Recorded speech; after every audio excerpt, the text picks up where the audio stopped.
Hello friend, જય દ્વારકાધીશ, રાધે રાધે। આજે આપણે બનાવશું ઇન્સ્ટન્ટ અથાણું, જલ્દી બની જાય તેવું। અને અહીંયા મેં 3 કેરી નાની સાઈઝની લઈ લીધી છે અને તમારે જેવડી કેરી હોય એ લઈ લેવાની।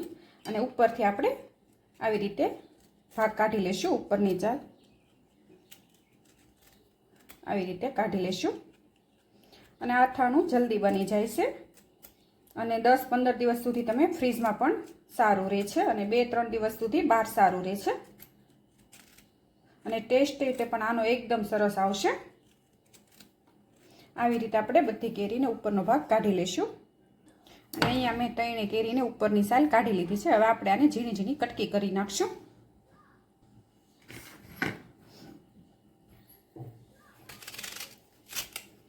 અને આવી રીતે ઝીણી ઝીણી આપણે કટકી કરી નાખશું। તમારે જેવડી સાઈઝ કરવી હોય એ પ્રમાણે કરી નાખવાની।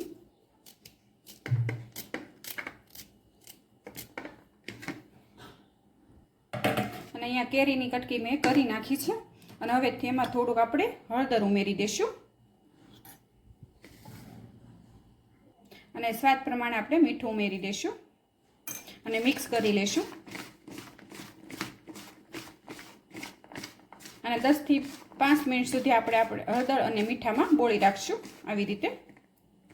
અને હવે આપણે મસાલો તૈયાર કરી લેશું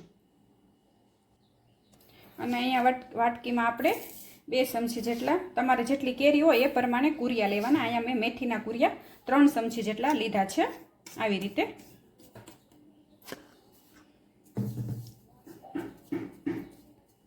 આવી રીતે આપણે એક સર્કલ બનાવી નાખશું અને વચ્ચે આપણે થોડીક હિંગ મૂકી દઈશું આવી રીતે। અને હવે તેલ ગરમ કરી લેશું અને આમાં તમારે રાઈના કુરિયા ઉમેરવા હોય તો તમે 1 ચમચી પણ ઉમેરી શકો। અને અહીંયા મેં 3 પાવડા જેટલું તેલ ગરમ કરવા મૂક્યું છે અને આપણે આને ફૂલ ગરમ થવા દેવાનું છે કારણ કે મેથીના કુરિયા છે એટલે થોડુંક વધારે તેલ ગરમ હોવું જોઈએ। આવી રીતે આપણે તેલ તમારે જેટલી કેરી હોય અને મેથીના કુરિયા હોય એ પ્રમાણે તેલ લેવાનું। અને અહીંયા આપણું તેલ જો તમે ગરમ થઈ ગયું છે, આવી રીતે ઉપર મેથી ઉમેરું છો તો જો ઉપર વહી આવે છે એવી રીતે આપણે તેલ ગરમ કરવાનું। અને હવે થોડુંક તેલ આપણે આમાં ઉમેરી દઈશું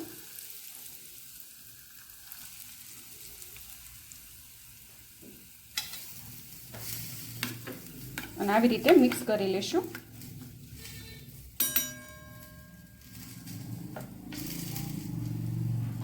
અને થોડી વાર આપણે આ ઢાંકી દેશું એટલે અંદર સ્વાદ બેસી જાય અને સડી જાય કુરિયા આપણા। અને હવે જે આપણે તેલ આ વધ્યું હતું તે ઉમેરી દેશું અને ઢાંકી દેશું। આપણે જોઈશું, જો તમે મેથી સરસ સુગંધ પણ સરસ આવે છે અને આપણી મેથી સેજ સડી ગઈ છે। હવે તેમાં આપણે થોડીક હળદર ઉમેરી દઈશું અને મિક્સ કરી લેશું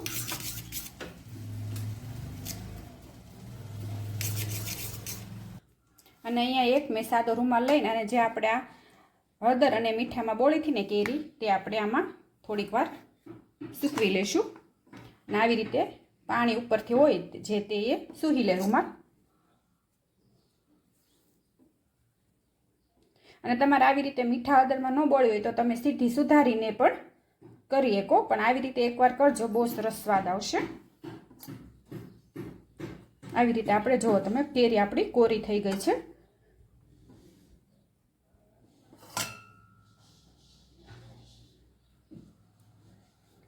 એકદમ કેરી આપણી કોરી થઈ ગઈ છે।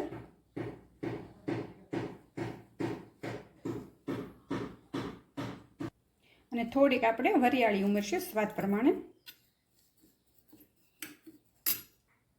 અને 4 થી 5 આપણે તીખા ઉમેરી દઈશું। જેવો આપણે અથાણાનો સંભારો કરીએ છીએ ને તેવી રીતે દા કરવાનો।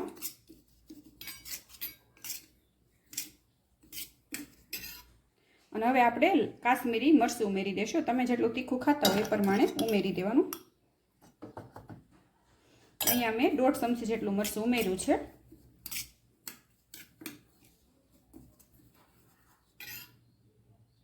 અને સ્વાદ પ્રમાણે આપણે ઓલામાં તો મીઠું ઉમેર્યું છે કેરીમાં, પણ આના ભાગનું મીઠું ઉમેરી દઈશું સ્વાદ પ્રમાણે।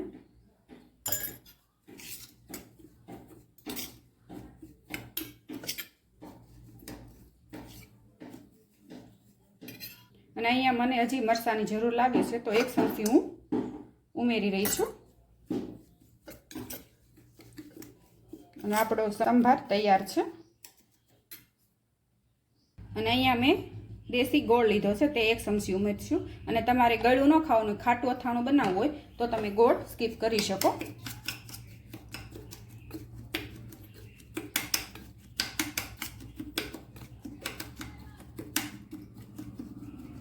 ગોળને પણ આપણે મિક્સ કરી દઈશું.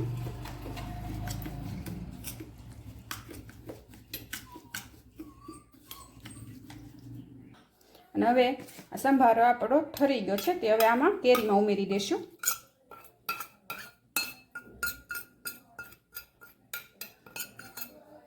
અને મિક્સ કરી લેશું.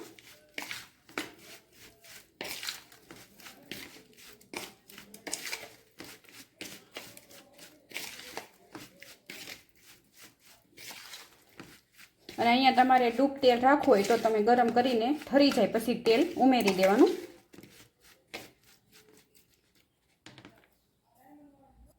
અને અહીંયા આપણું કેરીનું ઇન્સ્ટન્ટ અથાણું તૈયાર છે.